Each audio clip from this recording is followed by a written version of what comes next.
edition of the Brazil-Korean Forum. My name is Rodrigo Higg, and I am one of the coordinators of the Brazil-Korean Forum. On behalf of the Unicinos team, at this moment, I would like to thank Professor Kim and the KAIST team for accepting our invitation to participate in this event.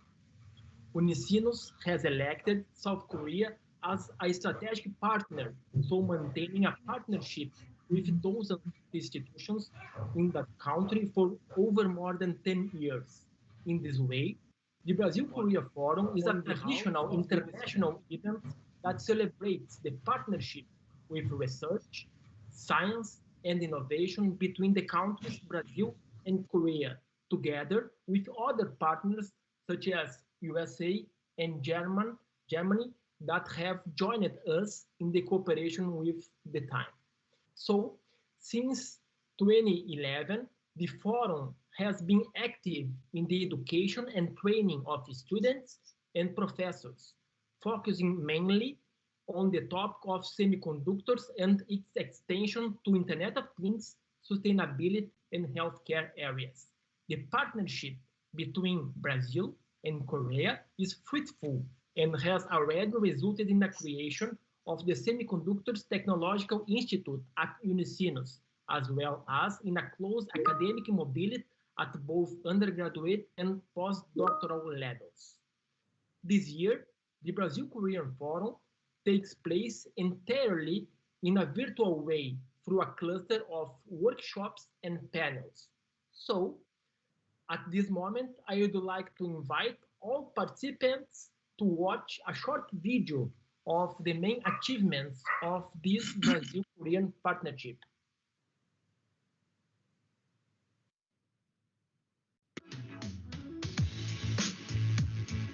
Com sua primeira edição em 2011, o Fórum Brasil-Coreia consolida uma parceria de quase uma década entre Unicinos e instituições da Coreia do Sul, com o principal objetivo de compartilhar conhecimento entre pesquisadores na área da tecnologia. O evento estimula a inovação e desenvolvimento de produtos. Desde sua criação, o Fórum teve como principal tema a cadeia de semicondutores. A partir das relações criadas entre os países com o protagonismo da Unicinos, a área se consolidou com a instalação da empresa HT Micron no Tecnocinos. Ao longo dos anos, o Fórum possibilitou diversas oportunidades para a comunidade acadêmica, desde publicações científicas conjuntas, ações de mobilidade estudantil, dupla titulação na pós-graduação, projetos de pesquisa no âmbito da indústria 4.0, até a capacitação de recursos humanos para o setor tecnológico. As conquistas do Fórum Brasil-Coreia se ampliaram com o tempo e mudaram parte da matriz econômica da região. Além do estímulo às startups na área de saúde e tecnologia, o Fórum possibilitou a criação do Instituto Tecnológico de Semicondutores ITT Chip, a partir dos programas de pós-graduação em Engenharia Elétrica e Computação Aplicada. Em 2019, a integração entre pesquisadores brasileiros e coreanos, ITT Chip e HT Micron, criou um marco importante para a área no Brasil. Primeiro chip semicondutor para o mercado de internet das coisas projetado no país. Perspectiva de uma expansão e consolidação das suas relações internacionais, Unicinos mantém uma contínua ampliação do Fórum com a participação de países como Estados Unidos, Alemanha, Austrália, entre outros. Movimento estratégico que torna o pioneirismo uma tradição, fazendo da inovação uma cultura que a Unicinos, universidades brasileiras e coreanas, poder público e empresas constroem, agindo localmente e pensando globalmente.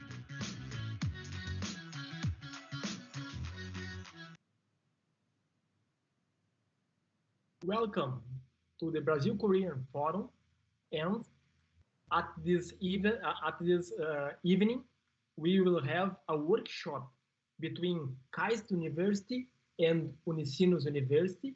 So we will have a discussion about research and especially talking about the situation about the present and the future of smart cities. So, about the roles of our workshop, the idea is to have close to 30 to 40 minutes to the KAIST team, right? After that, we have the same time for the Unicinos team, and we will close the workshop with a discussion about further cooperation, projects, and academic mobility. Again, welcome Professor Kim, welcome KAIST team. It's a pleasure for me and for my colleagues to receive you in our forum, Brazil-Korean Forum. Thank you. So, may I present? Your presentation and present your team, please. Mm-hmm.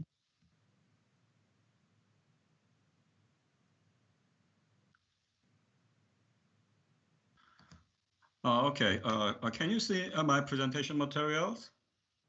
Yes, perfect. Okay. Again, I'm very glad to to join our ACE International Forum, Project Korea. Actually, I remember I visited the university in 2014. It's a 15. It's a 15. Okay. So today I'm gonna share our research progress in building smart cities, especially using GS1 standards. I'm a professor at the School of Computing KAIST. I'm also director of Auto ID Labs KAIST. Some of you have experience in visiting Seoul, and then actually now you are seeing the tallest, the building in Seoul area. It's a Lotte World Tower. If you visit the tower, in front of the tower, you can see very, the beautiful lake. It has a 2.5 kilometers of, the trail. There actually, my team, has deployed the new road sign, as you can see in the right-hand side at the bottom. Actually, it says Songpan Narokbil. It's a street name, and it's 88. It's the number. Okay, and then particularly, we have put it's kind of a Korean standard QR code.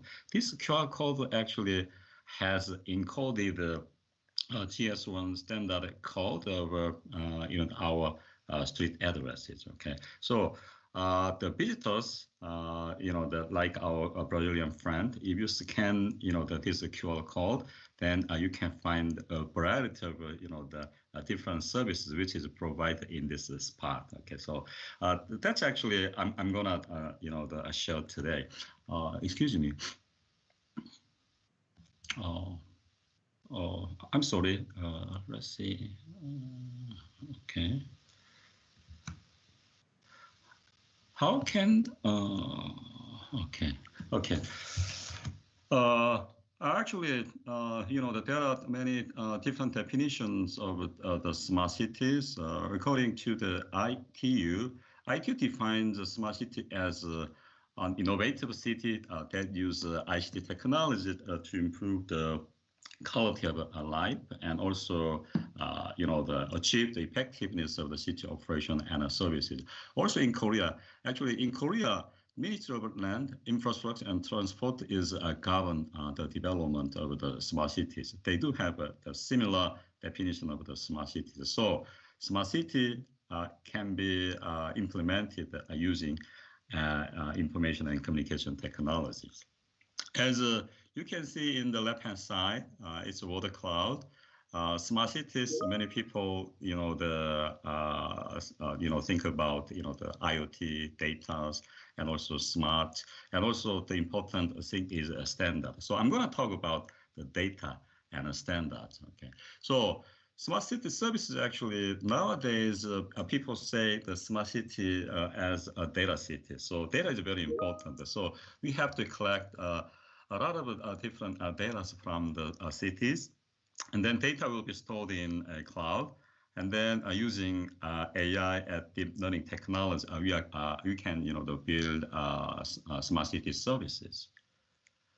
Like the Spanish the Barcelona, they also have built the data-driven city OS platform. So data is really important.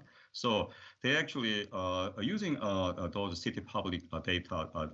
They are developing creative smart city services. Like European countries, in China, the Chinese smart city development is actually carried out by the big company of China, like Baidu, Alibaba, and Tencent. Baidu has a AI city platform, and Alibaba has a city brain, and Tencent, they do have We Cities.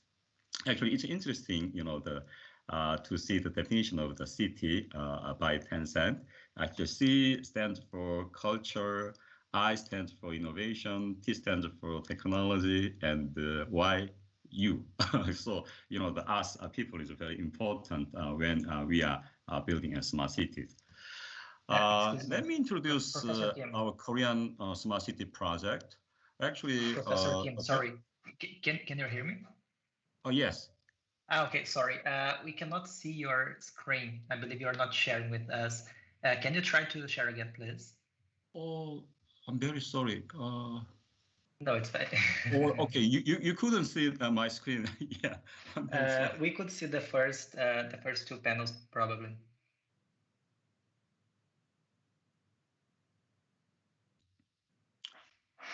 Now, can you see my presentation? Yes, now we can see your screen. Yeah, thanks. Okay, I'm very sorry. So now I have to, to present it again. Let me see. Okay. I'm very sorry. This is my first time to use Microsoft Teams. Can you see my presentation? Yes, now we can. Okay. Okay.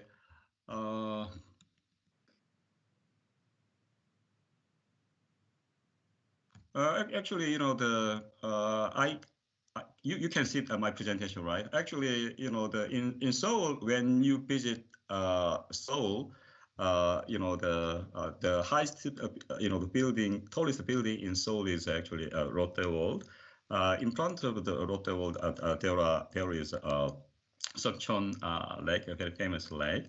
Actually, in the lake last year we have deployed new types of loader sign, as you can see, the right-hand side. In the loader sign, there is a QR code. This QR is not a traditional QR code. This QR code actually encode, street address in global standard format. It's a GS1 data link.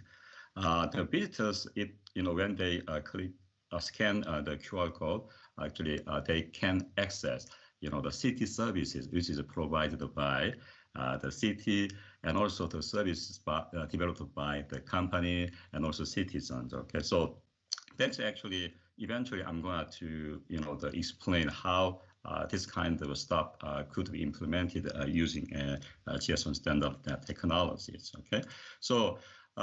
Anyway, current smart city is, defined as data city. I mean, the data is really important in building smart cities. Okay, so in that perspective, the European cities are like Barcelona. They are, developing data-driven city OS, and using those data, they are actually creating smart city services.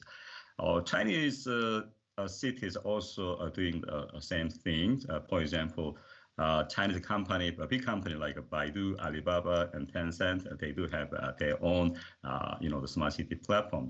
Those platforms actually collect data from many different sources of the cities, and then using AI technology, they are building smart city services. Now, let me get back to this slide. Actually, in Korea, we have two flagship smart cities, which is Sejong. Sejong is very close to the my city. It's a kind of the administrative, the capital city of Korea. And second one is Busan. Okay, it's Eco Delta city. Those two actually are flagship projects. Okay, many companies, research institutes are involved in building these new smart cities. It's from scratch. Okay. Built on land, and the other two are Daegu and Siheung city. Those two cities actually are pilot smart cities. Okay, so that's the already existing cities. We are actually transforming those two cities into smart cities using very different technology, such as City Hub. The City Hub is a data platform. It's like Baidu's, the AI platform, or Barcelona's, City OS platform. So this is actually a Korean smart city platform. In this platform, we also use GS1 standards and also the audio. Audio is an open source project. We are actually making that open source. Let me show you a brief video clips which shows our Busan Eco Delta city. It is flagship city.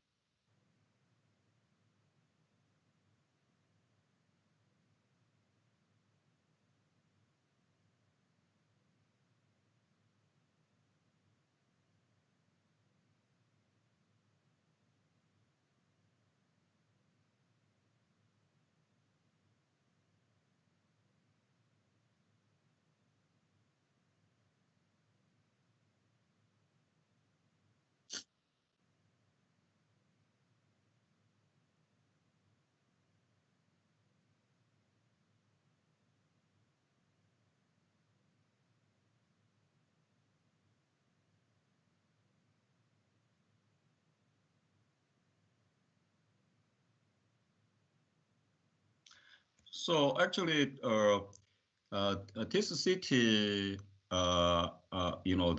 is for demonstrating, new smart city services. So basically, we are building, this city as a data city, and also digital twin and augmented reality cities, and also robotics cities. Okay, so. Then let me share our experiences in building those smart cities in terms of the how to share the data coming from a different part of the cities. Current city is facing a problem of fragmentation. All the data is coming from different part of the cities. Their data, actually they use different data formats, different vocabularies, different APIs. Okay, so in Korea, we see that every city, single city has at least several hundreds of and up to several thousands of different heterogeneous platforms. So the problem we have to solve is how to, federate those fragmented, the data in smart cities. Okay, so I'm going to introduce how we could solve this problem. Actually, from 2017 and 2018, we have a joint project with European partners. They are actually the city of Santander in Spain, participated in this project, and also the Busan city has participated in this project. Okay, so what we did is how to, integrate. I mean, the data is coming from those two different cities. Okay, especially in the example of a birth information system. Okay, if you see the births, both are the same, right? Even Spain and Korea. It's the data. For example, each birth has manufacturing data, registration and inspection data, sense data, and accident record data. Okay, but those data are stored in different platforms and all in different format. Okay, so that's actually data fragmentation. Okay, in this bus operation, and also every bus has associated with arrival estimation services, traceability services, and also or we can put advertisement in the services. Okay, so the problem is how we could those services in two different cities. Okay. Among all the people who are living in the cities. Okay. Anyway, that's we are going to solve.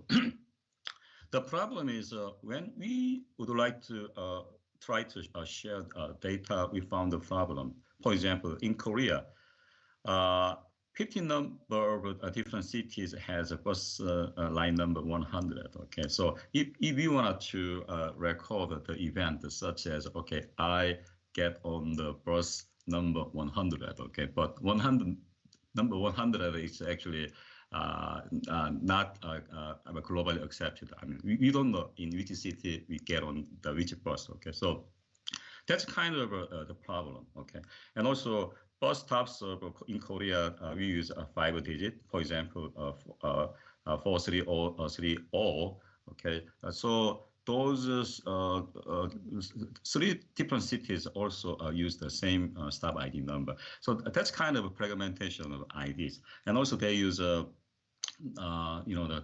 non-standard API, non-standard data format and content. So that's a problem. Okay, so every city faces this data fragmentation problem.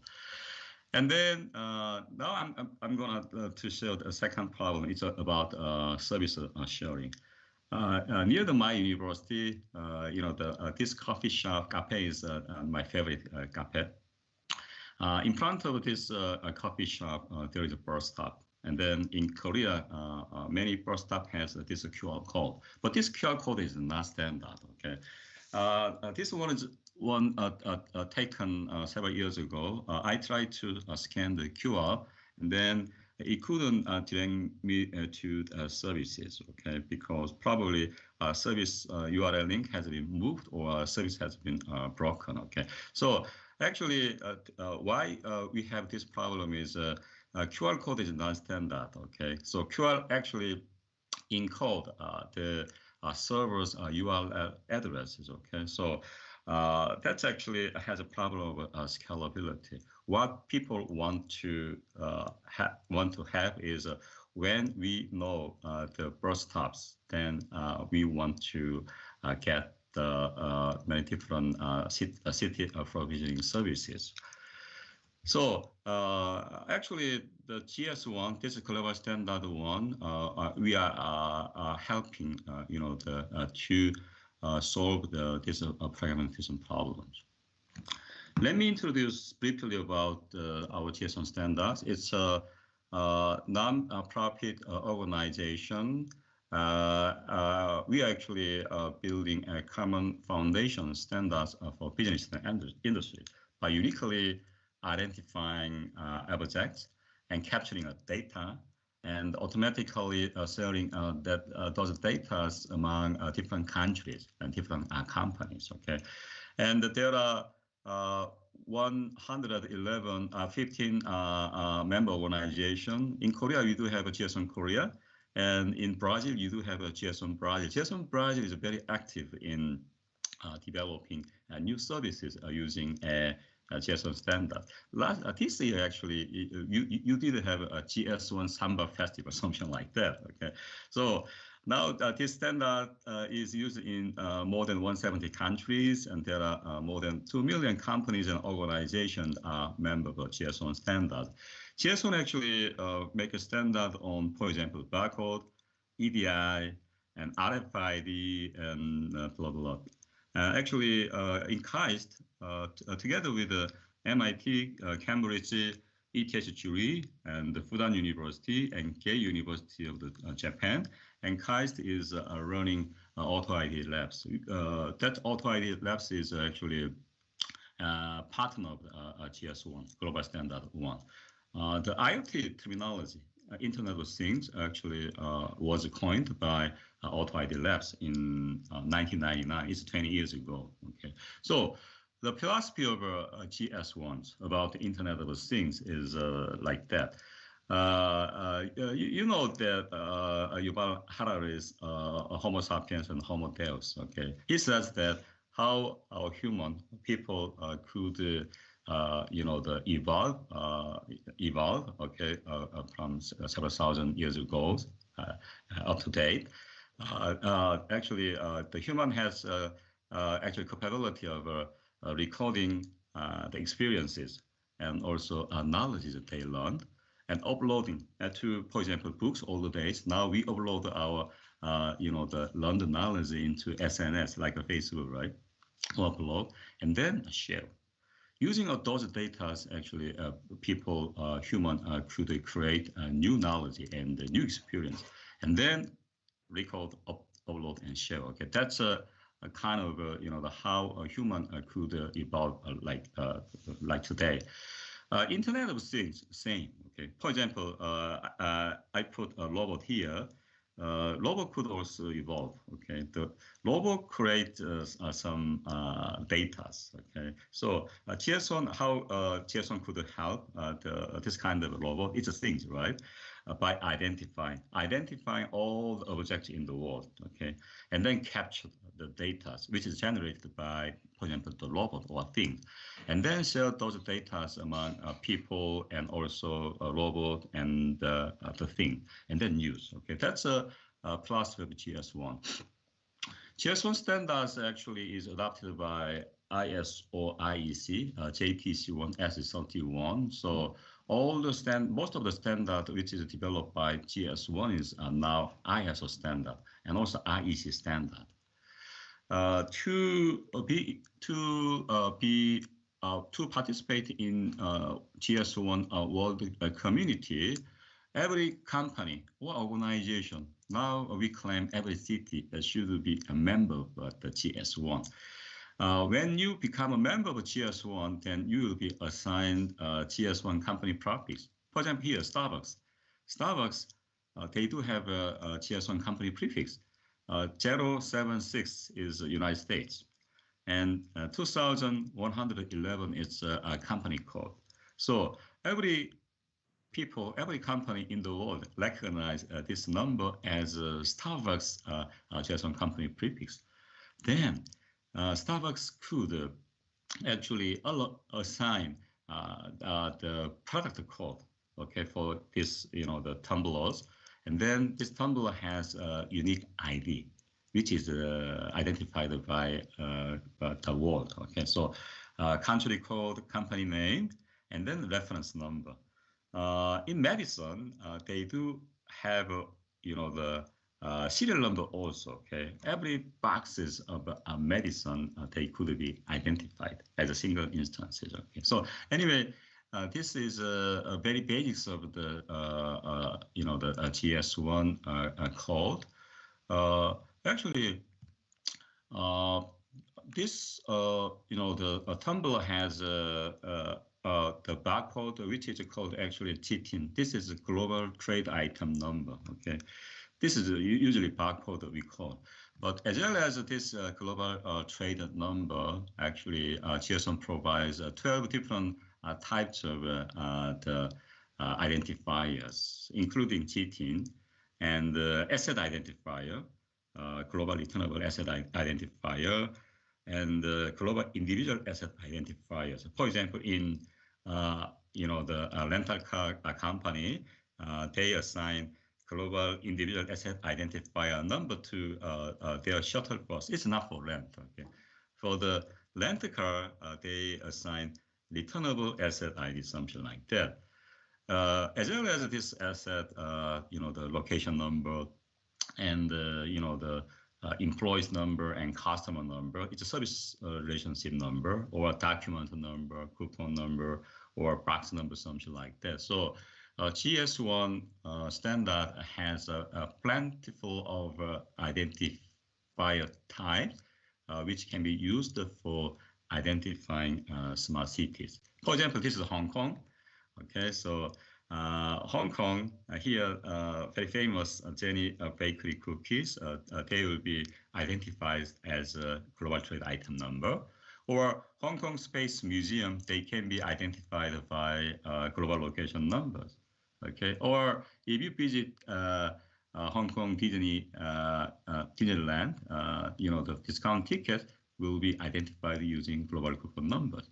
Or if you take the city train, then the city train will be identified by global individual asset IDs. Okay, that kind of thing is happen in many different industries in the world. For example, in Europe, Switzerland, France, and German, they are assigning this global individual asset identifier number to each vehicle of the train. Okay, something like that.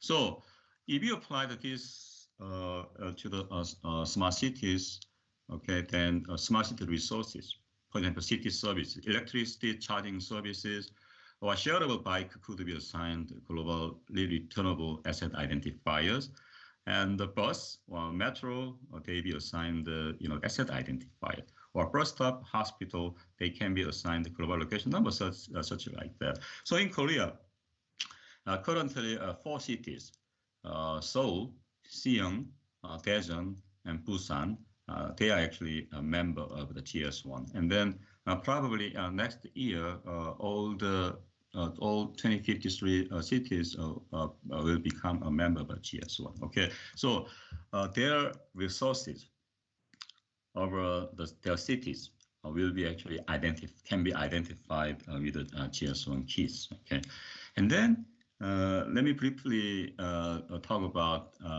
data sharing. In GS1, we do have very 2 important standards, which are common business vocabulary and EPCIS. That's for sharing. So they define vocabularies. They define data format. Actually, it's document. And then they provide API to share data.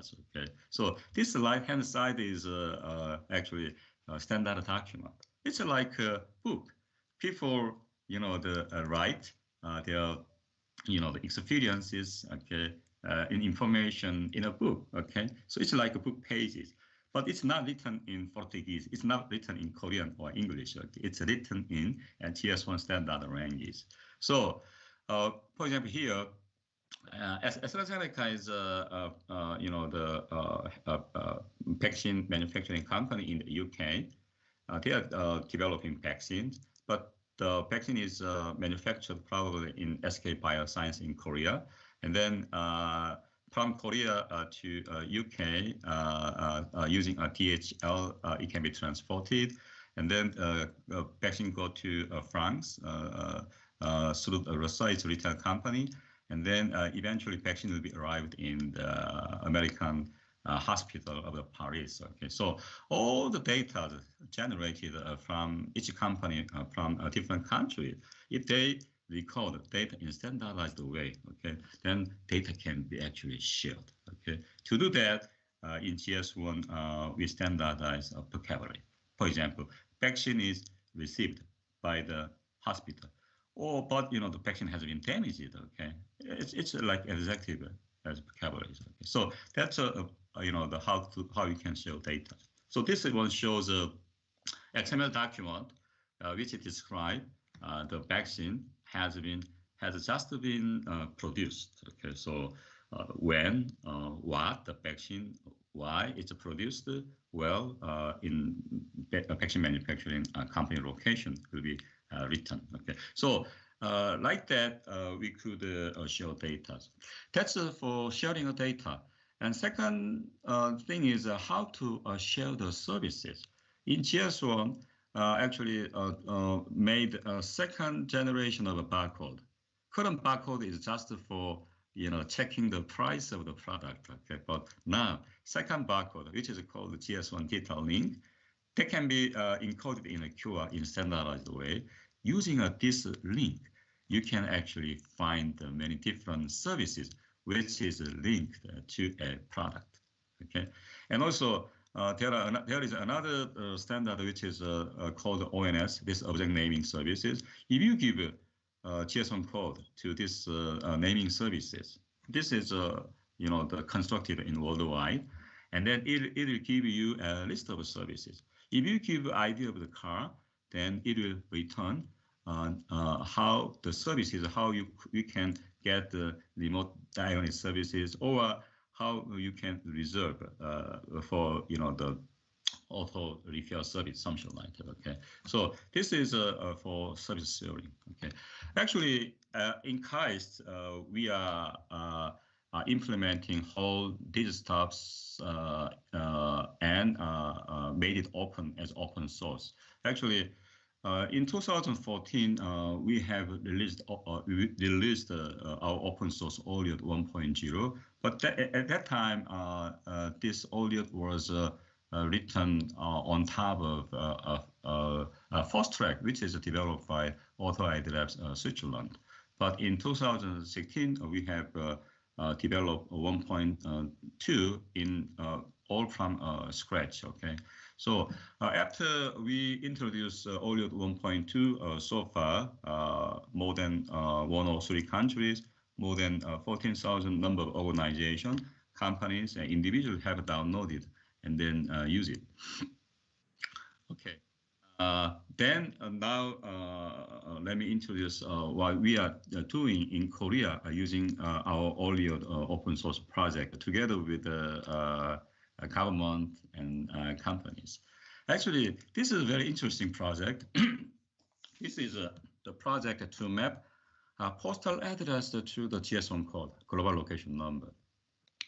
Actually, ISO TC 211 Working Group 7 is making a postal address standard. Okay, so every country has a very similar standard address. For example, country name, city name, okay, and some district and the street address, something like it's a standard. Okay, but that postal address cannot be used in IT system as a primary key.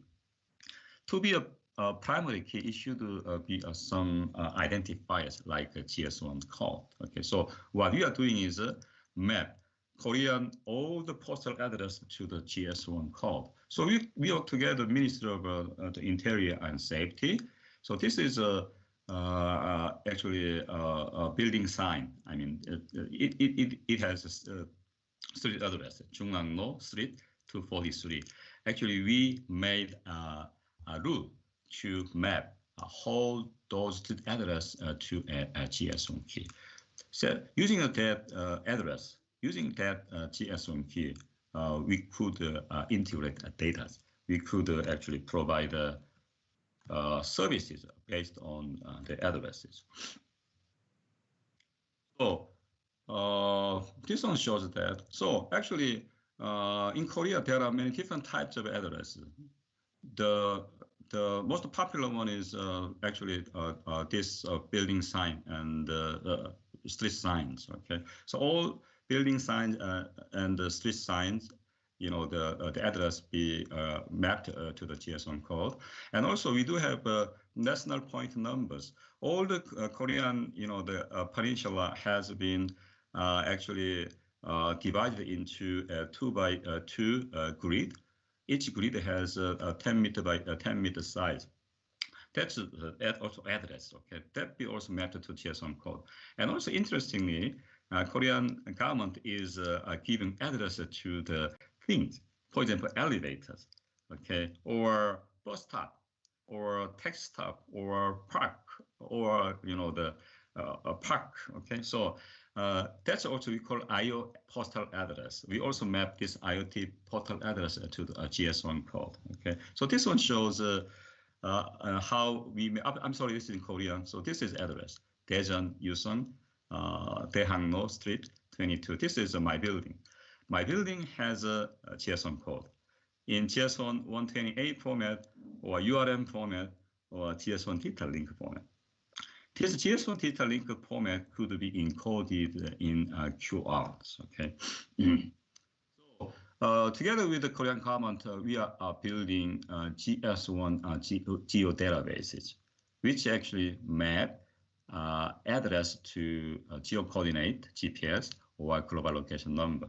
Actually, all three different types of the actually address be mapped to each others. Okay, so they can be used for smart cities. For example, in Seoul City, it's a Korean pilot smart city. They are running the project. They are developing environmental sensors. It's mobile sensors. In some location, they sense temperatures or PM10, PM25, something like that. Then they have to record that data in a cloud. But they have to, have the location IDs. Okay, that location ID they are using this GS1 global location number because this GS1 global location number could identify all the places in the Korea, even building or bus stop or even a spot in inside a park. And also using this technology, we are building autonomous driving delivery robot.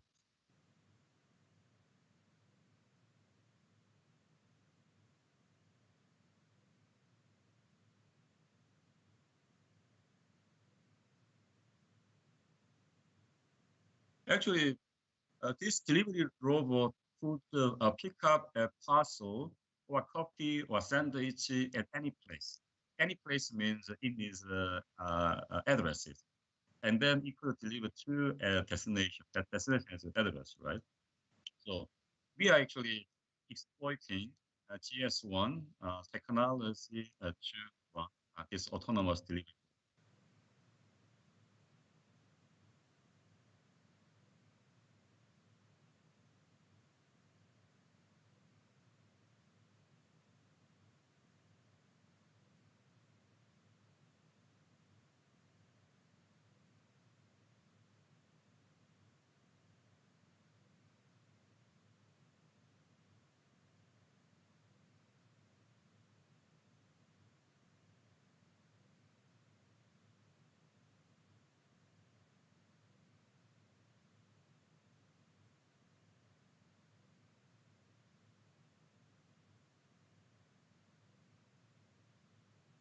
It could, yeah, cross road.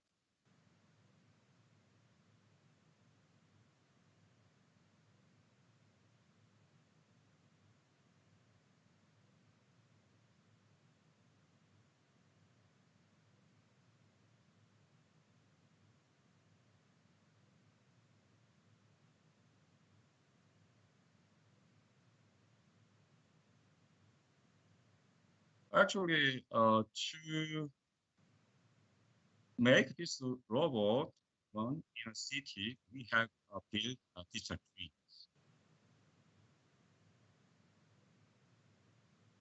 Okay, so now let me get back to our loaded tower application in Seokcheon Lake Park. So when the visitor scan this QR code, actually this is old UI. Now it's enhanced. If you have a camera, please scan this one. Okay. Then it will forward you to many different services provided in that addresses, in that place. If you scan it, okay, if you scan it, it providing Google Maps services, or Facebook services, or Instagram services, something like that. If you click Google Maps services, you can know exactly where you are now, okay? And also, you can be forwarded to the Facebook pages of this Seokcheon Lake Park, something like that. What it is demonstrating is that at this location had a GS1 globally unique identifier code. And then using a GS1 digital link and ONS standard technology, you will be forwarded to pre-registered many different services.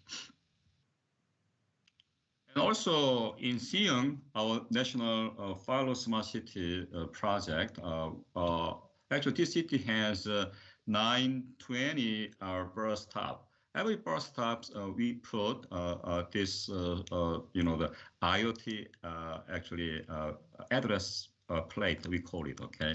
And then it has a QR code. You scan it, then you can know when the bus will be arriving, okay? And also you can find some famous visiting place around this bus stop, something like that, okay? We call this one is a service sharing hub. And then service will be provided by cities mostly, and also, you know, the services, you know, created by the citizen or company. So we open the cities to citizens and companies to develop their own services, and that service could be shared by different people. Actually, this one will be showing our demonstration.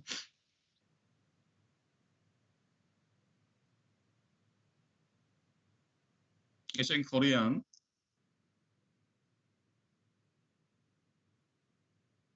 So just use your cameras, okay? And then camera could now recognize the QR code. And then it provides currently 4 services. If you click that bus icon, then it's linked to our Kakao map.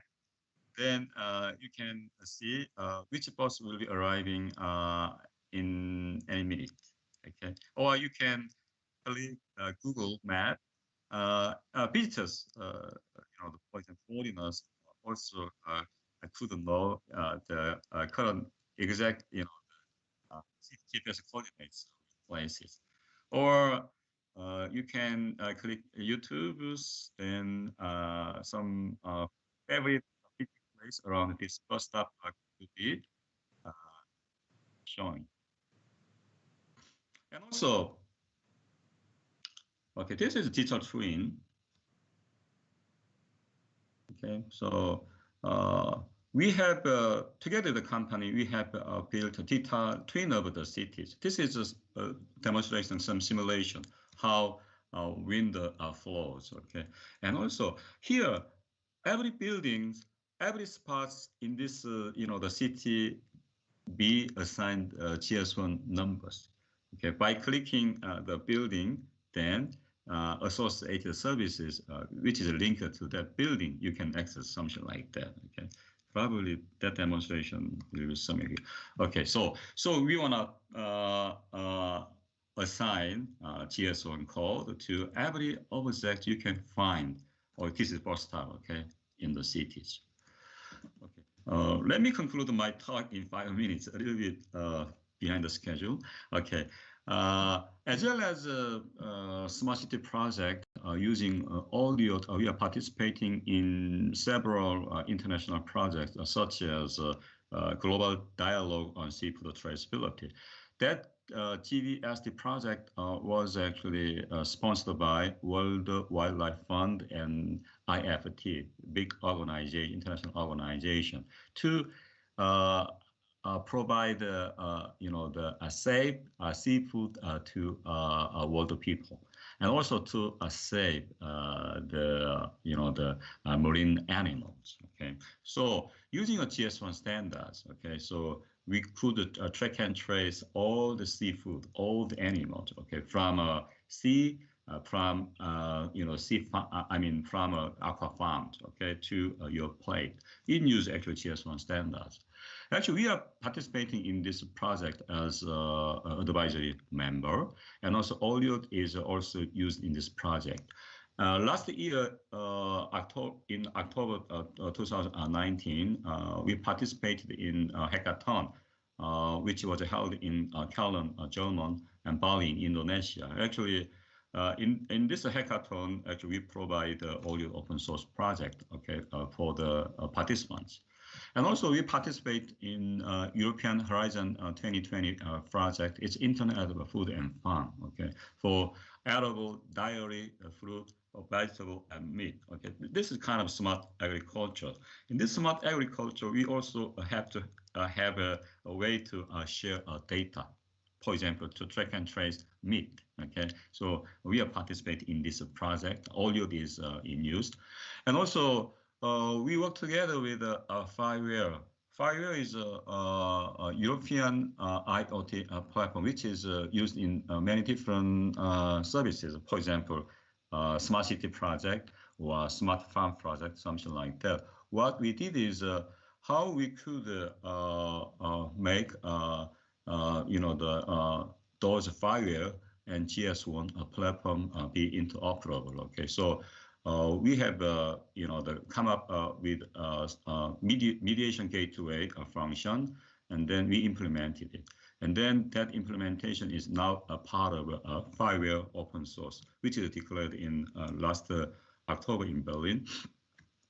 And then finally, in Korea, we actually work together with many industry partners. More than 20 companies in Korea, we work together to build smart cities, smart farms, and smart factories, and smart logistics, something like that. That's what we are doing in Korea.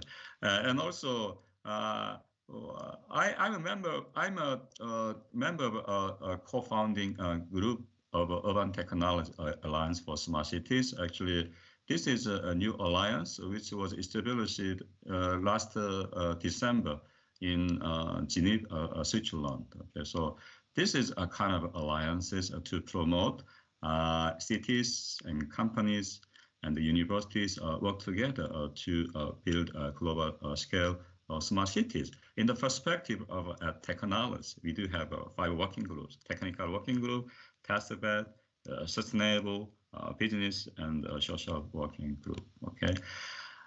Anyway, thank you so much for listening my presentation. I believe that, like Picasso said, everything you can imagine can be realized. Okay, so we Autoideas together with GS1 is providing a way to share data and services in the world. Okay, so using those data, if you imagine you create some new idea that can be implemented using our GS1 infrastructure. So that's what I'd like to address finally. Thank you so much.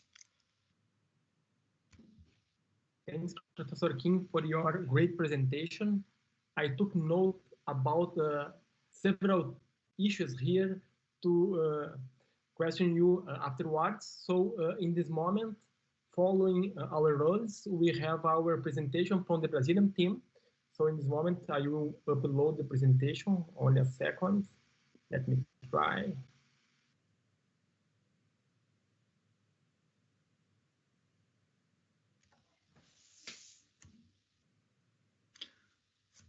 Could you proceed with your presentations, and then we can have discussions.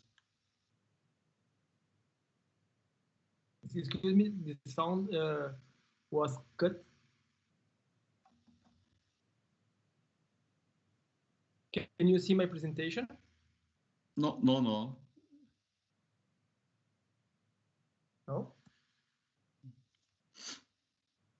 One moment, I try again.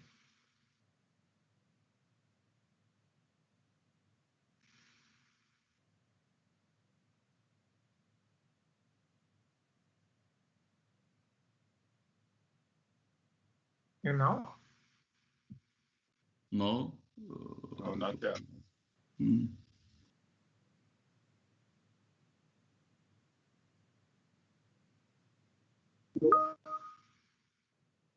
A moment, I have an idea here. Let me see.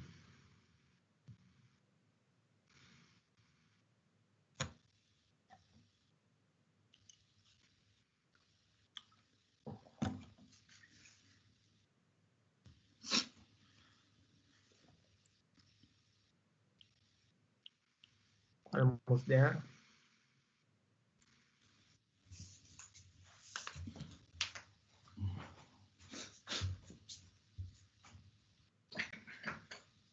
And now? Now we can see. Okay, I will try to put in full screen mode. One moment.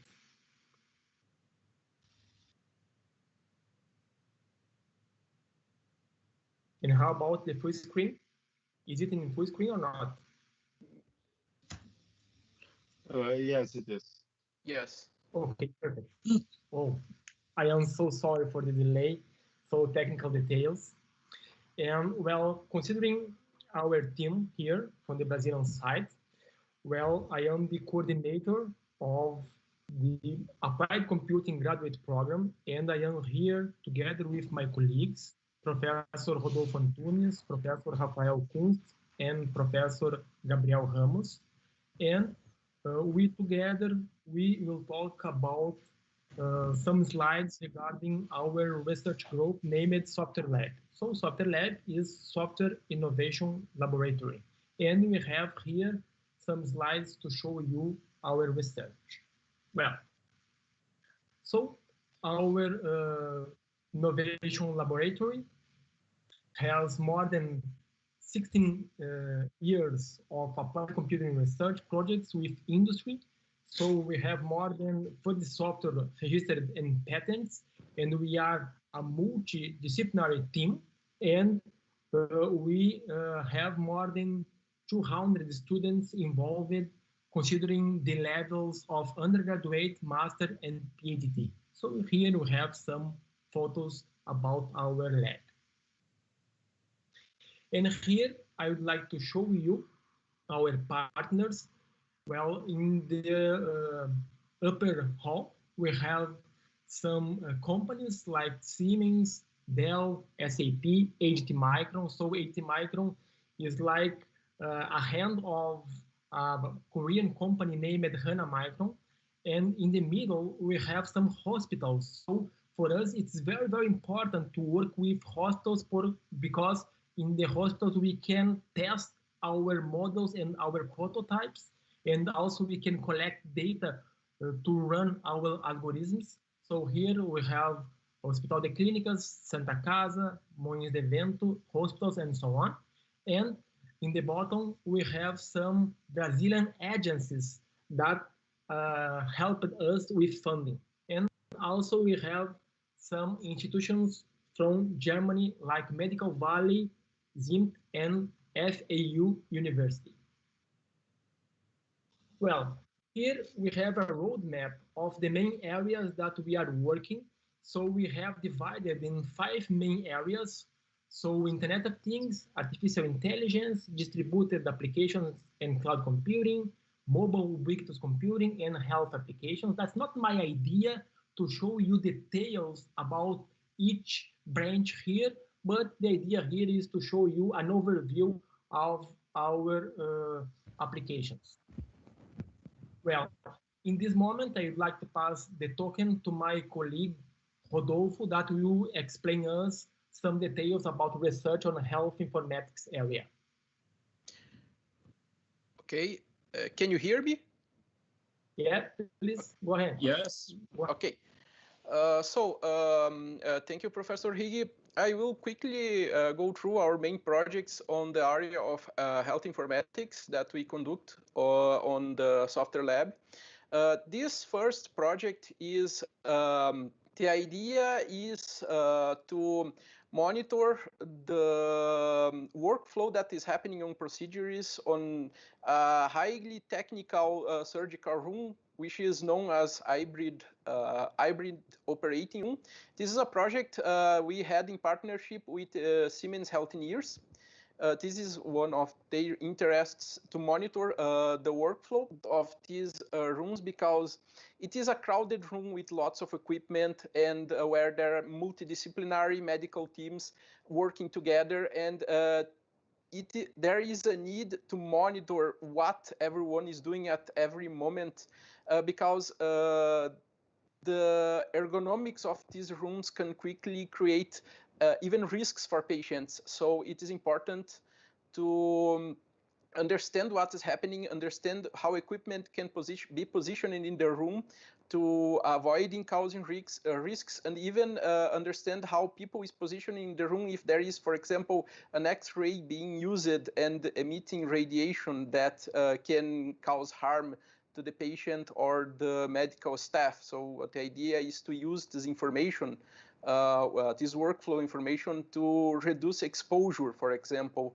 to X-ray radiation. So we can combine the data we collect using this architecture that we created in this project with other data, for example, radiation, to help medical teams, help hospital administration to better organize their rooms, better organize their equipment, and improve procedure times and reduce risks during surgeries in these new highly advanced surgical rooms. If we can go on, please. This next project, we call it Future Hospital Room, where we also have this idea of using recent technologies and sensing that are, or it will be available in hospitals in the near future, or they are already available, generating information and monitoring patient conditions and status of the medical staff continuously. And the idea is to actually collect this information and leverage it to try and acquire more information possible to enable the medical team to focus on the situations that are most important, and so they don't need to constantly go room by room and monitoring this equipment manually, which is the most common situation that occurs in hospitals right now. So the idea of this future hospital room is to enable automatic monitoring and analysis of this data that is available in these rooms to enable doctors to focus only on the patients that need urgent care. So we can use the data to evaluate if a patient condition is stable, or for example, as I will show in the next slide, we can use the data of these rooms to collect information. If we can go on the slide, please.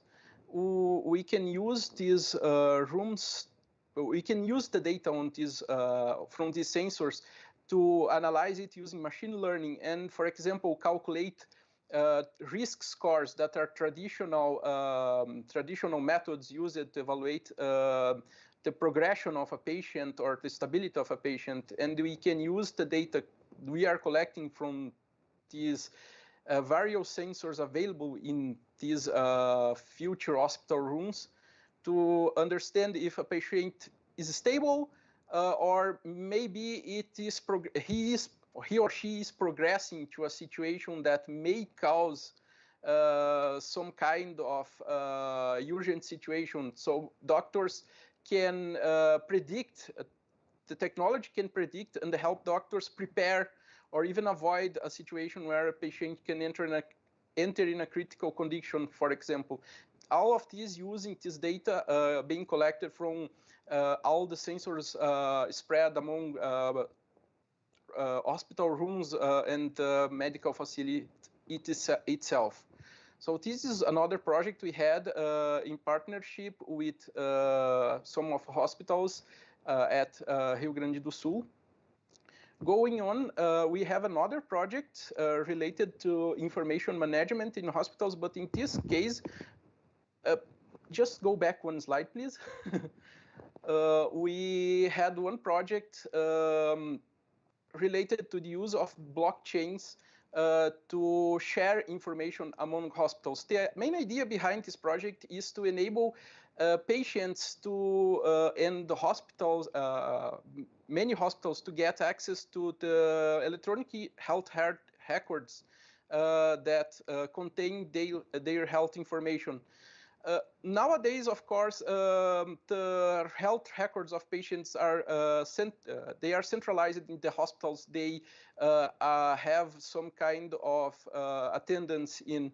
The idea of using blockchain is to provide a secure mean to allow, for example, another hospital where a new patient is going to have a consultation to be able to access all of this patient data with his consent, of course, from other institutions that have this data available. And to provide a level of security, we can leverage the distributed and security characteristics of blockchain to provide a decentralized means, decentralized and scalable mean to enable the hospitals to share information and the patient to have access to his information and to control access to his own information. Going on, please. We have another project, which is this project is a collaboration Unicinos have, the software lab has in partnership with Friedrich Alexander Universität at Erlangen, where we have various projects in combination related to healthcare informatics. For example, I have one project in this slide that explores conversational agents to different types of healthcare applications. For example, you can have a conversational agent to monitor patient information for telemedicine, for example, or you can have a conversational agent to provide information on the status of patients to medical staff, and so on. So there are many different applications for conversational agents on healthcare, and the idea of this project is to explore these different facets of this technology. Going on, please. Also, another project we have in the scope of this collaboration is the idea of exploring machine learning to monitor and predict situations based on the vital signs of patients. The idea in this project is to, it is similar to the project I talked before, where you have all the sensors in the hospital, and in this specific case, we are looking at, for example, heart rate or other data provided for by multi-parameter monitor, and using this data, how can we leverage machine learning and artificial intelligence to predict, for example, if the patient will have some kind of urgent situation that he needs attention from a medical team. So the idea is to predict the situation before it occurs, or to warn with enough time so that doctors can take action with more time to avoid a dangerous situation for the patient. Going on, please. And next, yes, please go on. I can explain this slide. So here, also in the research in the health informatics area, we have a project where the main objective here is to enable a quality of service for user end applications. So in the middle, we have a graph with in the upper layer user, in the middle we have the service, and in the bottom layer we have the sensors. So here you can imagine a scalability issue because we have a lot of sensors, a lot of types of sensors, cameras, for example, or real-time location systems. And you can imagine a lot of sensors, and we have in the upper layer a lot of applications, and each application works with a particular quality of service. So the middleware in the middle must work with adaptation. So here we have some adaptations like compression, like jitter, like cloud elasticity, and so on. And the idea is to offer a particular quality of service for each application, and we have a particular model for each application in order to provide it with an acceptable quality of service. So that's the main idea here with this model where quality of service is the main concern. So besides this project, on the scope of bigger collaboration also with international partners, we have a second project where the idea is to leverage context information that we can acquire from personal devices, for example, a smartwatch, a smartphone, or other kinds of new body sensing devices that are appearing on the market. The idea is to continuously collect information from these devices, and again leverage machine learning and other techniques to monitor the data coming from these devices, and predict healthcare information based on the data, contextual data provided by them, and even at a certain possibility, use this information, for example, to act in behalf of the patient, maybe provide information for a doctor, for example, if there is a problem with the patient. But all of this using the idea of the health context of the patient provided by this, we can call it body network of sensing devices, sensing healthcare devices. And going on, we have another project on this on the scope of this collaboration that relates to helping pregnant women and also women that are mother to newborn children, using technologies such as chatbot agents with natural language processing that can the women can use, for example, a chatbot to request information or to ask about provide information about the condition of the children or her condition herself if she is still pregnant, and leverage the technology of these conversational agents to help the women, and in case of necessity, for example, to direct her to specialized care when actually necessary. So these are some of the projects we have in collaboration with some international partners. Now I will give the word to Professor Gabriel, who will talk about another of our projects. Thank you, Rodolfo. I believe you can hear me, right? Or not? Yes. Yes. Okay, Perfect. thanks. Okay, so now I would like to talk a little bit about our project entitled My Digital Health. This is a very large project which is being funded by CAPES in the context of the COVID pandemics. CAPES is basically our national science foundation here in Brazil. So this project in particular, it aims at developing an intelligent information and communication model that in the end will integrate different health service providers as well as endemic and pandemics patients. So this is a very important topic in the context of the pandemics, but also in the context of public health in general. So our collaboration here focuses on sharing important information regarding endemics and pandemics. And to this end, we have a partnership with some of the most important hospitals and also other health service providers from the southern Brazil.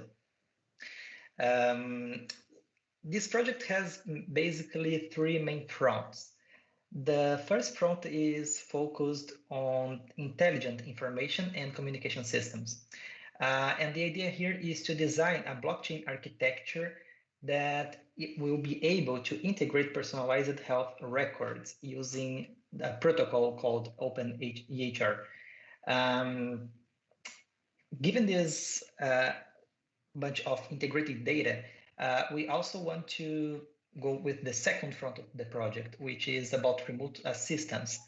This is also important because in large countries like Brazil, we have a lack of health professionals, and in the end, this may compromise the correct monitoring of the patients. So having remote assistance is very important to ensure that everyone will have proper access to health. And to deal with this second front, we have the idea of using mobile devices, which will enable the interaction between these patients from different locations and also health professionals. So these are the first two fronts of the project. We also have a third front, which is more concerned with analyzing the data, this medical data, and also to help on diagnosing the disease and everything else, and also to support decision making of the health professionals, and to kind of go in that direction. We also have the use of deep learning techniques. And the idea is to analyze all this health data that we are going to collect with the other fronts in the scope of the project to kind of deliver some value to these health professionals and help them to better accommodate the needs of the health system. It's important to say also that this project is putting together academics and graduate students from different topics and with very different backgrounds. So we have professionals from health, we have professionals from computer science, and having such a diverse team, we are looking forward to see the results of this collaboration really bringing some benefits to the society. So it's important to put this in perspective, that this is one of the few projects that were accepted by this call, and we are really trying to advance how a Brazilian public health system can deal with such a big, challenging problem like this. Rigi, can you go to the next slide, please? Okay, thank you. This other panel here is actually about a different topic, which is breast cancer detection. So as most of you may know, breast cancer is probably among one of the highest incidence and mortality rates in the world. This is quite a large problem, and of course it's very important to have researchers trying to do their best to help here. So one of the way of diagnosing breast cancer is through one of the fields that we call histopathology. And there, basically, the pathologist wants to analyze the characteristics of the lesion using sections of a tissue, right? So the idea is to have a piece of tissue, and then you have several small sections of this, which you can digitalize in a very a very high resolution image that then we can analyze and understand what's going on there. Of course, having such a high resolution, it's very hard to deal with this kind of image using neural networks. And if the idea here is to automate this process, we should be able somehow to deal with these large resolution images. So what we did on this research here is to propose a deep learning model called DeepBatch. The idea of this model is to obtain multi-class segmentation of the cells which are present in the image. But again, the problem is about the size of the image and also about having a good labeling process of our images. So what we did here is we have several steps, as you can see, but we have two main steps that I would like to highlight here. In the first one, we basically try to identify regions in a low magnification images. So instead of considering the whole resolution images, we consider small ones, and then we try to identify suspicious areas. These are basically the ones which are more likely to have cancer cells. So when we have these suspicious areas properly identified somehow, then we can go to another step, which is responsible for segmenting the cells or these regions into 3 different classes, which are benign regions, in situ regions, and invasive regions. Having this distinction between these different regions of the image, we can help the pathologist identifying or diagnosing the breast cancer of the patient. So far, we have good news. We have obtained accuracy levels which account for about 90%, which is good. It's very good, actually. And we could, of course, go even further than that because we have several next step ideas that we would like to put in practice. But hopefully we would like to, because we have several partners from medicine and other areas, and we would like to put this in practice soon using some of these partnerships and hospitals nearby. So that's what I would like to discuss a little bit about health, and then I give the word back to Professor Riggi. Thank you. Thanks, Professor Gabriel, and thanks, Professor Rodolfo, up to now. And here we have the second part of our presentation. So I promise that I will go faster here. And we have research on computing resource management and architecture. So the idea here, we have the use of cloud elasticity on health applications. And here we are using EPC Global and the mirror named First Track. And in special, we have in the right, we have a situation where we put a lot of EPCIS virtual machines, and we have scalability on such virtual machines. So we can scale out and we scale in at real time in accordance with the input demands. That's the main idea with this research. And here we have a research applied to precise agriculture. Here we have basically combining the idea of IoT sensors and IoT communication together with data analytics and more especially with data prediction. And we are using, for example, ARIMA event prediction here, and we are using LoRa communication. And as we can see in the bottom and in the right, we have a solar plate. We have a complete deployment of this research. We have a solar plate and a sensors connection, Arduino board, and as I said, a LoRa board together with a battery. And we have tested this kind of prototype in an arugula crop with good results. Well, I am the coordinator of a project in the scope of Industry 4.0, and the name of the project is Intelligent Factory. So the project is together with a company close to Unicinos. The name of the company is AGT Micron Semiconductors. And the idea of this project is to work with proactive decisions. So in the left, we have a graph explaining how about our project works. And we have a reactive manner of doing things, and we have a proactive manner. And our idea is to focus on proactive manner. And in the right, we have much classes of IoT sensors. We are working with environment variables, machine variables, and process variables. So we are working with a lot of sensors in the scope of this project. Well, talking about details about this project, we have developed our own board to connect the sensors because of course we could use a Raspberry Pi or we could use Arduino board, but they are not reliable for our case. So we have developed in the Semiconductor Technological Institute inside Unicinos, we have developed our IoT board to connect digital and analog IoT device, up to 16 of them. And in the right, we have a map of the company and where we have installed the sensors.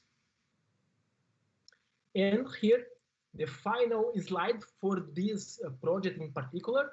So in the left, we have a screen of a tool named Grafana. So Grafana is very, very important tool for us because Grafana is a visualization tool and we can connect Grafana with a particular database and we can present a lot of types of graphs. And so we have in the left our sensors, each one with a particular color, and we can see the status of each sensor. And in the right, we have our architecture. So we have sensors, we have nodes, and we have a concentrator, and we have a server. Considering this figure in particular, I would like to emphasize two main things. First, we are working with a hierarchical architecture. So the idea is not using a client server because a client server architecture fails on scalability.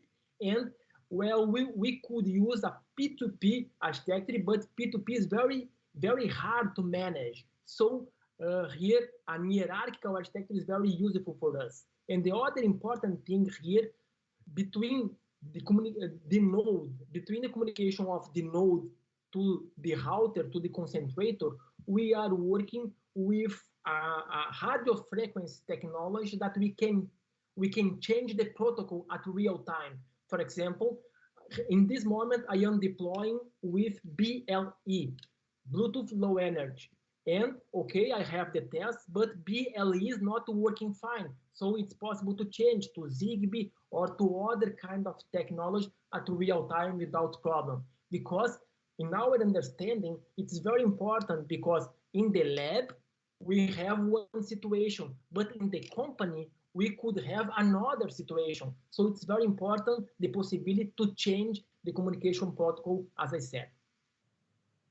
So, well, we understand that it's very important to map applications using the microservices architecture, right? Service-oriented architecture, and we put together the idea of cloud elasticity together with microservices application. And in the right, we have some workload graphs, and in the blue line, we have the number of tasks, and in the headline, we have the number of containers that are allocated and deallocated at real time.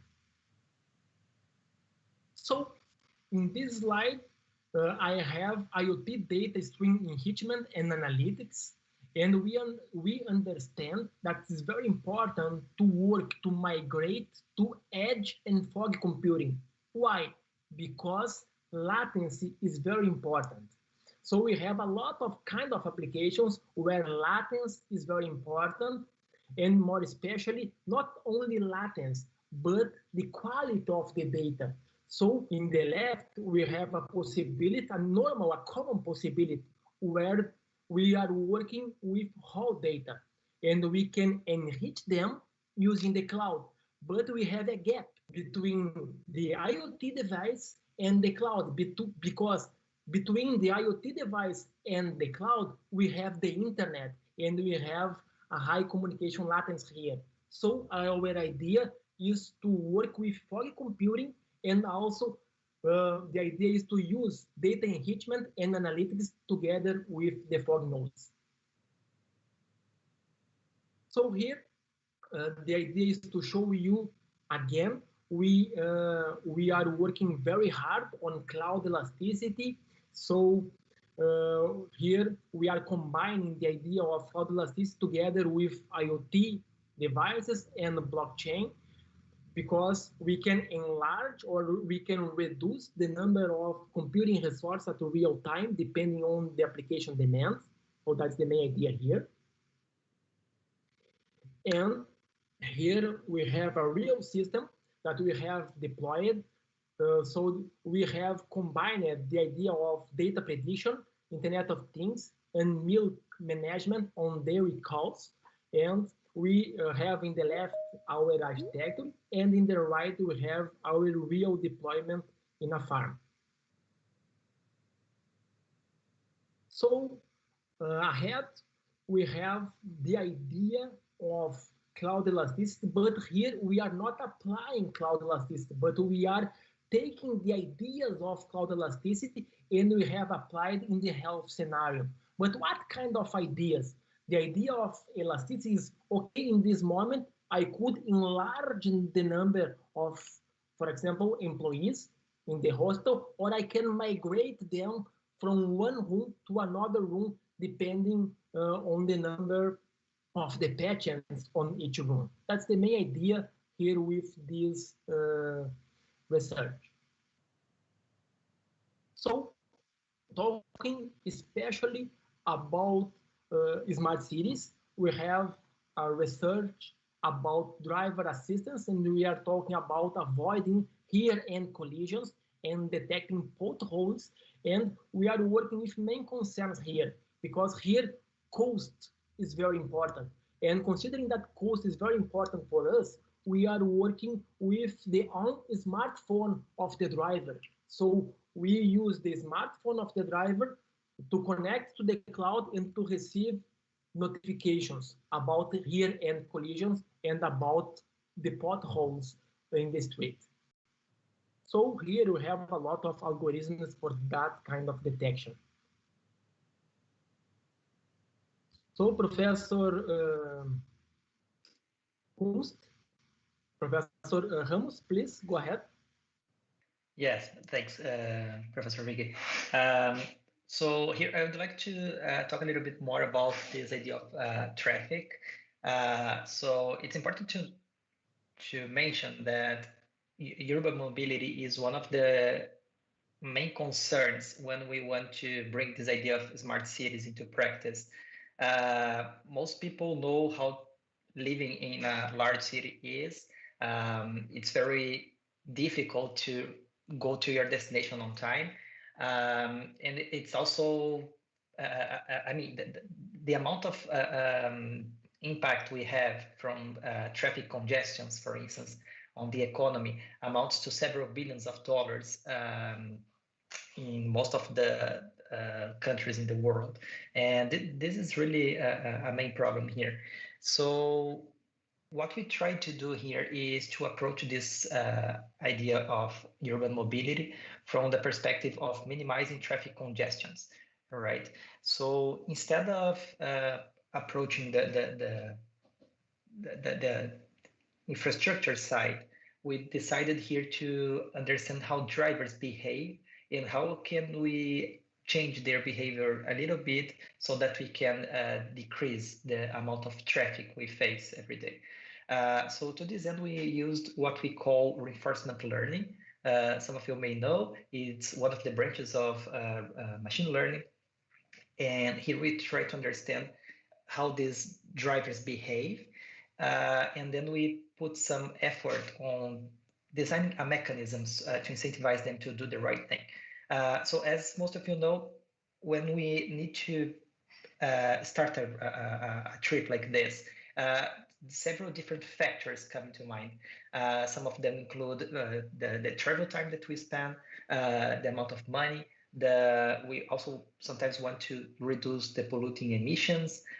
We would like to travel to have a trip that is comfort, reliable, and everything else, right? But the problem is that people usually value these different factors in different ways, right? So we have what we call heterogeneous preferences. So some people may prefer to travel faster, no matter how expensive that may be, and other people would prefer maybe to save money, no matter how long the trip may be, right?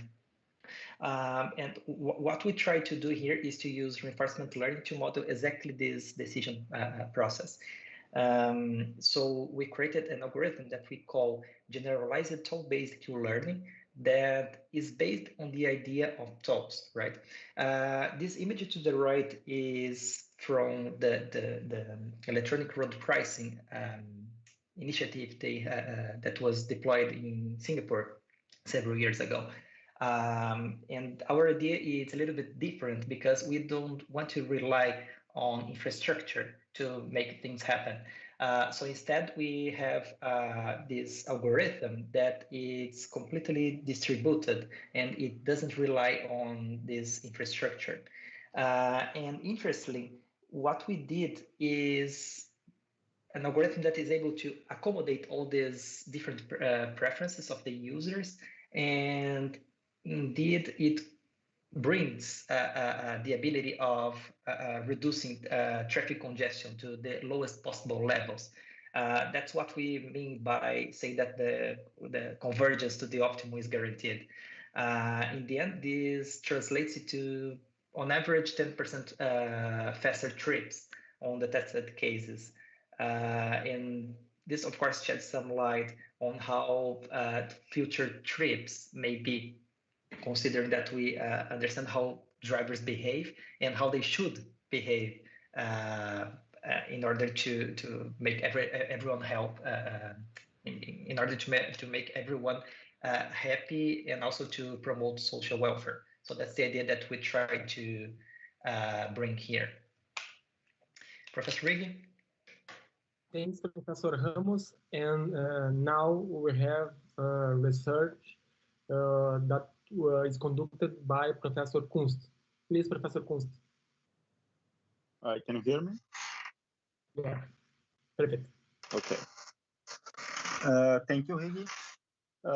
This first project here, it was a smart cities infrastructure architecture that we created basically to manage the smart city resources. As you can see in the picture on the right of the panel, we have the IoT sensors that can be distributed along the smart cities. And we created a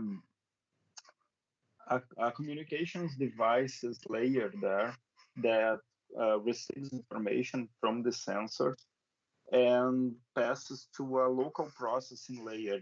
In this case, we implemented using edge computing, as Higgy said before. We have some issues with latency that need to be tackled here. So we have some processing in the edge of the network. And then we created a communication layer that uses a resource broker that we proposed.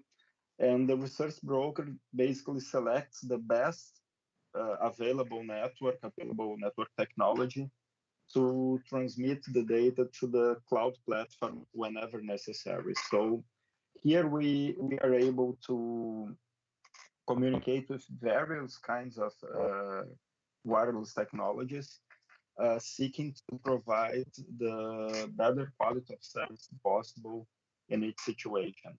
And our results showed that we were able to guarantee quality of service, mainly using as metrics the latency, the jitter, and the transmission delay, considering also all the processing involved in the transmission of information using this proposed architecture.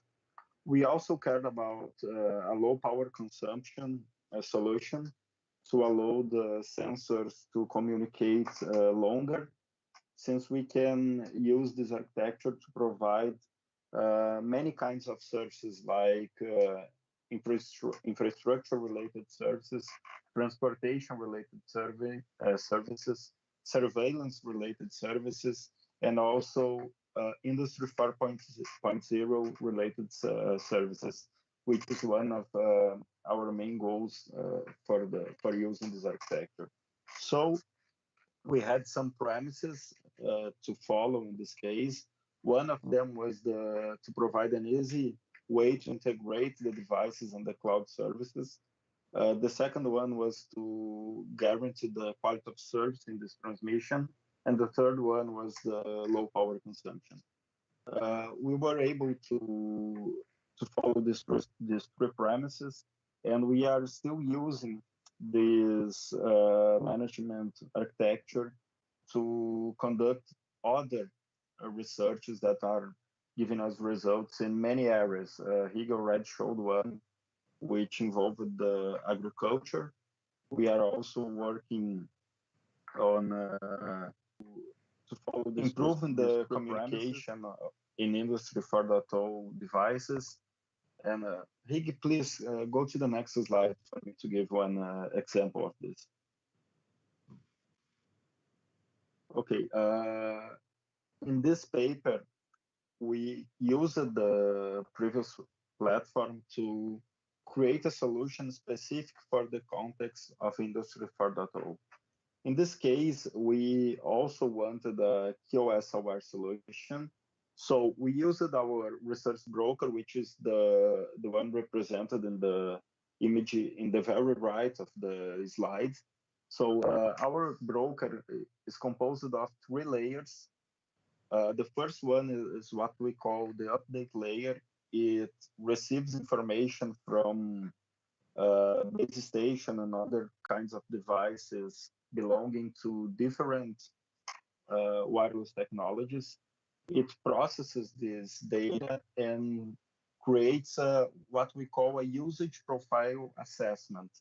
So it looks at the usage profile of the users of each technology and uses machine learning to predict the occupancy of resources in each one of the wireless communication technologies. So the research level of architecture receives this information and is always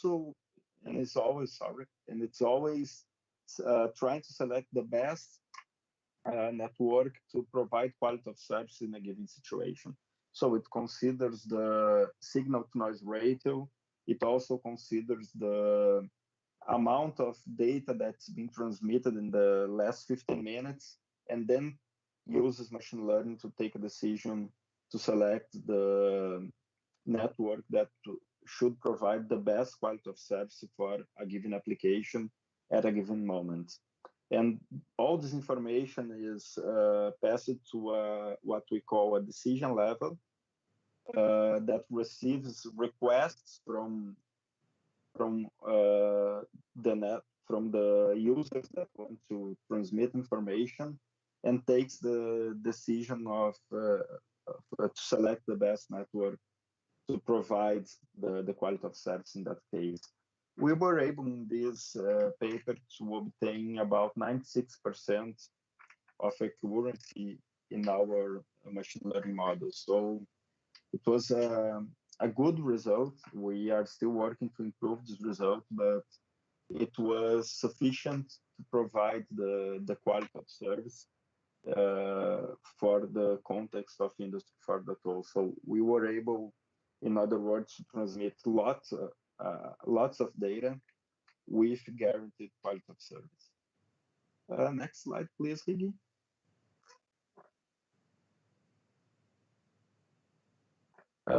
This is a very recent work that we conducted. It was published on IEEE's Marque conference this month, and it provides first results on the simulation of 6G technology applied to provide novel communication technologies to the context of smart cities.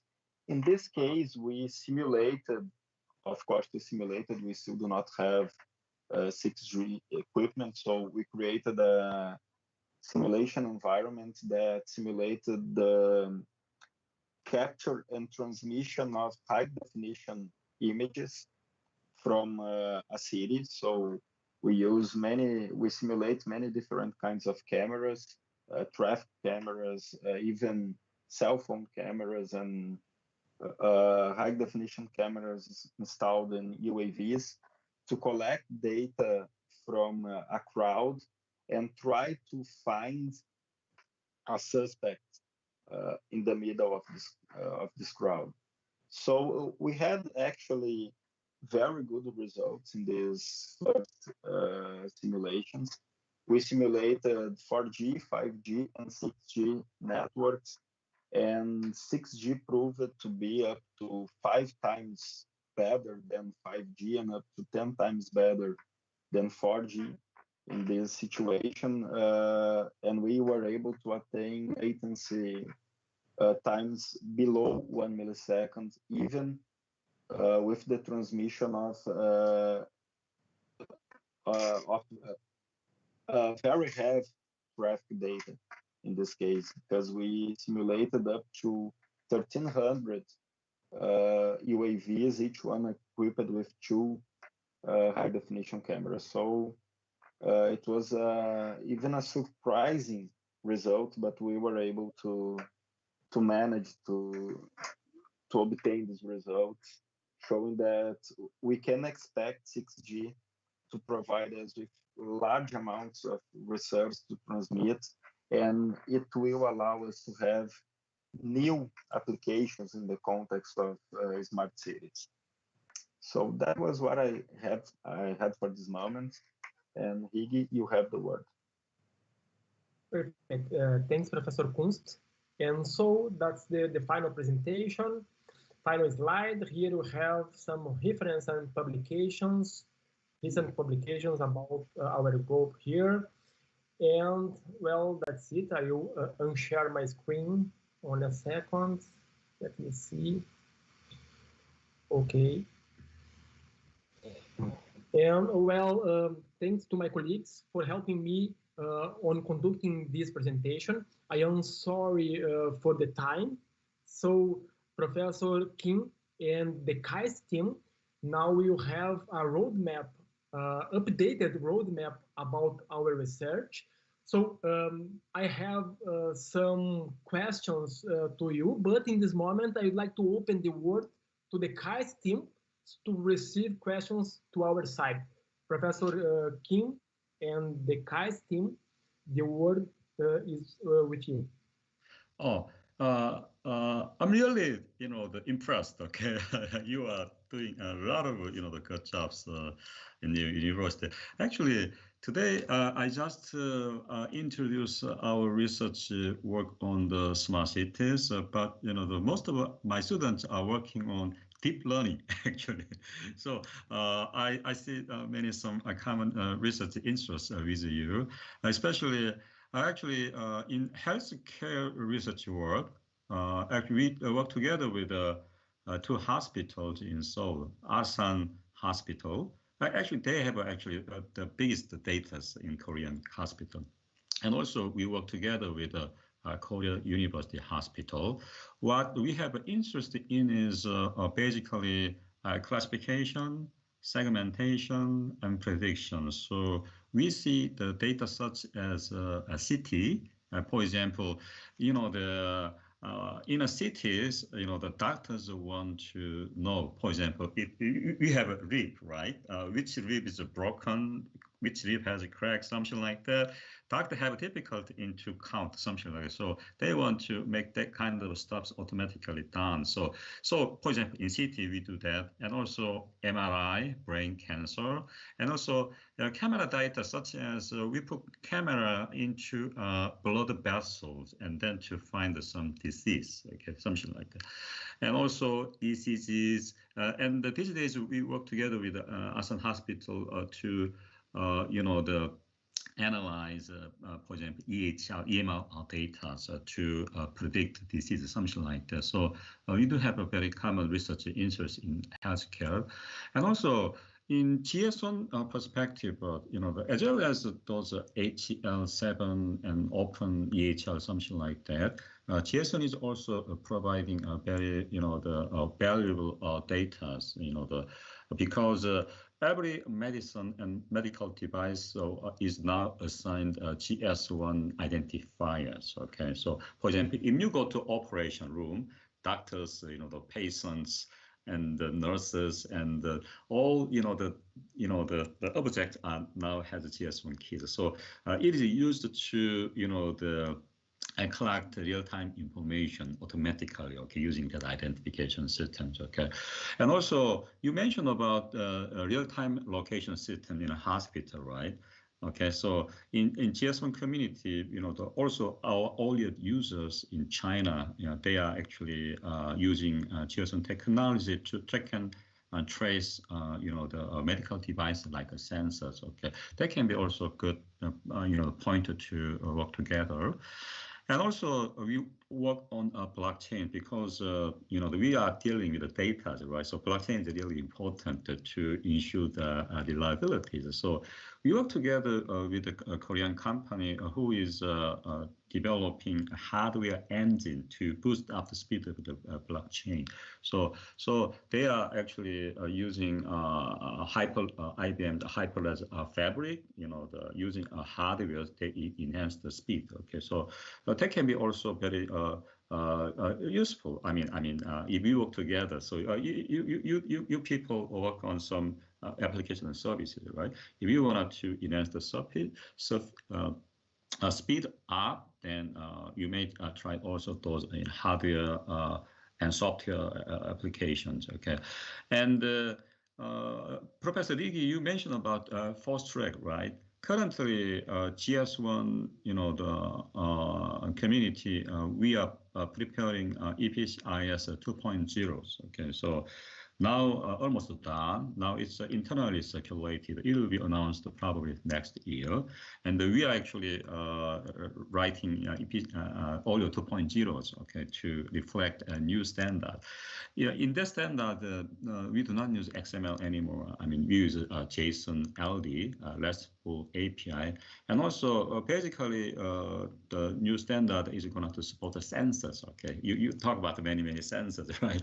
Okay, so probably, consider 2.0 stuff in your future research. And also, as well as European, the projects such as IOF 2020, Internet Food and Farm, we also participate in Korean domestic smart agriculture. So in Korea, we built smart farm innovation valley, something like that. Okay, so there, smart farm and the GS1, the logistics, that part are involved in. So, and also you mentioned about milk management, right? And the dairy cow. Exactly what we work together with, the European people is actually pig management. Okay, so actually they do have a pig farm. Yeah, it's in Belgium. It's Ilvo. Okay, so in smart farm, they are actually growing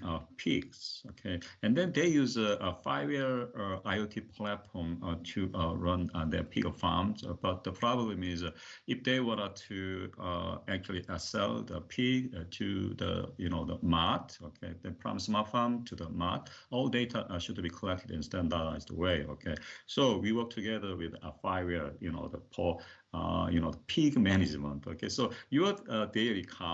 Anyway, IoT platform, any IoT platform can be used. Okay, but to be connected to all the way to the restaurant, you may consider GS1 technology. That's my thought about when I listened to your talks, wonderful talk, and also. We work on some energy stuffs also. So I think we do have many common research interests. Okay. Yeah. Thank you. Thanks. Well, I have a question from the audience here. Professor Rodolfo, Professor Kunst, you'd like to make use of the word? No? So in this moment, I have a question of our audience from YouTube, right? And after that, I have some words. Well, a question to Professor Kim. Professor Kim, considering that standards can get obsolete and become unable to support new features, how can a smart city prepare for a change or an upgrade in connection standard? I mean, you mean that EPIS 2.0 stops?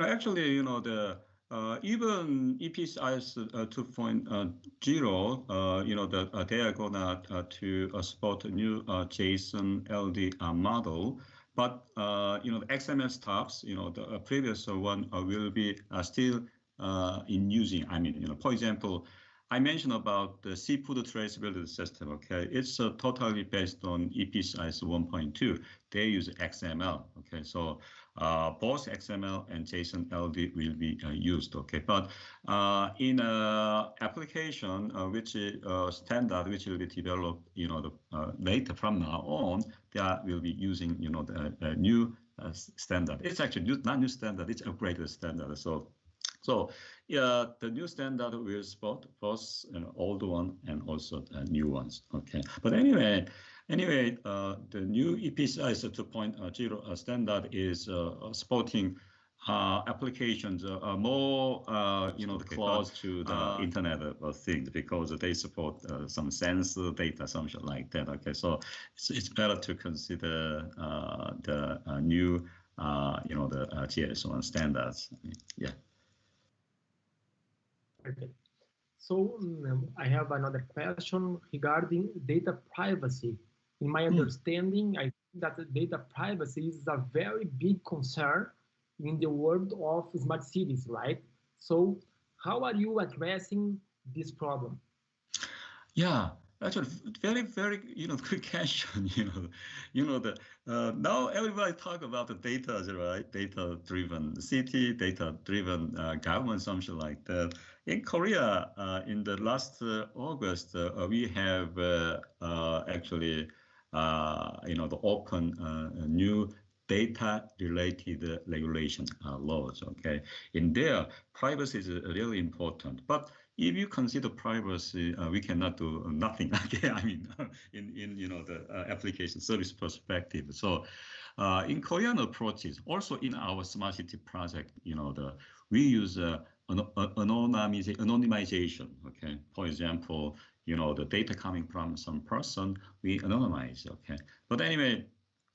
It cannot solve, it cannot fulfill all the requirement from the industry. Okay, but privacy is the most important. So in Korea, we do, follow anonymization, the approaches. Okay, so anyway, that's very important. Okay, even the locations. Okay, I mentioned about locations. Okay, so location is also very private. I mean, your location, human location, something like that. Okay, so privacy is really important. But to boost the industry up, we need to find some, the solution. One of them is anonymization in Korea. Thank you. So I'd like to say that, well, Professor Ramos, I saw your hand here. Please go ahead. Thank you, Reggie. I'd like to make a question to Professor Kim. So you said that you have several students that are trying to use deep learning for several things, right, in our research. I'd like to hear a little bit from you on one of the most important issues that are currently being considered by the community, which is about the lack of explainability of deep learning models. How exactly are you dealing with this kind of issue in the research that you are developing there? Actually, I'm not working on explainable AI stuff. Okay, but anyway. While we are working on some deep learning technology, we also have interest in why this outcome happens. Okay, with this training. Okay, so we would like to see for example, we have some images, and then we come up with this kind of prediction. Then which aspects, I mean, which figures of that, for example, image. Eventually come up with that kind of prediction. We do such kind of stuff, but we are not working on explainable AI stuff. But anyway, as now many students, actually, my group is basically from Internet of Things area, data engineering areas, but now many students are, they want to write papers on, the deep learning stuff, something like that. So from, I remember 4 or 5 years ago, all of my peer students, math students are working on deep learning technology, especially started from healthcare. So we are fortunate to work with those 2 hospitals in Seoul area, because it's very difficult to get the data, right?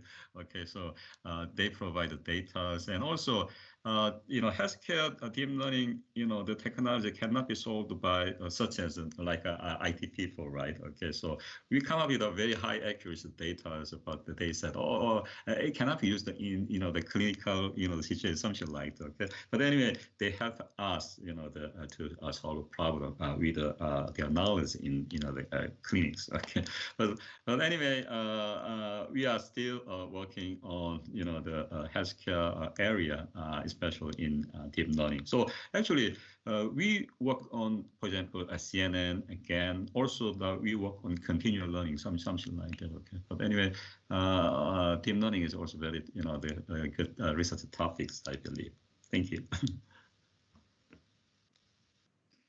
So, Professor Kim, you commented about 2021 to deliver the next version of Oliots. More precisely, well, do you know when will deliver this new version? Yeah. Actually, EPCIS 2.0 and Common Business Vocabulary 2.0, the standardization work has been started several years ago. Okay, but eventually last fall, we do have some complete, standard document. Okay, and then before releasing that new standard, we have to go through some interoperability tests among some different organizations. One of them is ArcGIS. You remember JEU, Björn? JEU? Professor Rigi, yeah. You remember JEU? Yeah. JEU, Björn. Okay, who is working on EPCIS 1.2? He went to Sejong University in Seoul area. Okay, so he is associate director of Auto ID Labs, KAIST. He is now implementing 2.0. Okay, he already implemented it. So after releasing the new upgraded standard, we are going to open it. But we actually don't know, because originally it's planned to finalize the standard last summer. Okay, but because of this COVID-19 situation, something like that, it is delayed. So we hope it will be released earlier next year, first quarter of the next year. So the other issue is, in this moment we are running 2 international projects, one in the scope of Internet of Things and healthcare, and the other project in the scope of Industry 4.0, right? So on both projects we have scholarships for professors, visiting professors, and students, PhD students, to go abroad to South Korea to stay, for example, for 6 months. So I have a particular question here.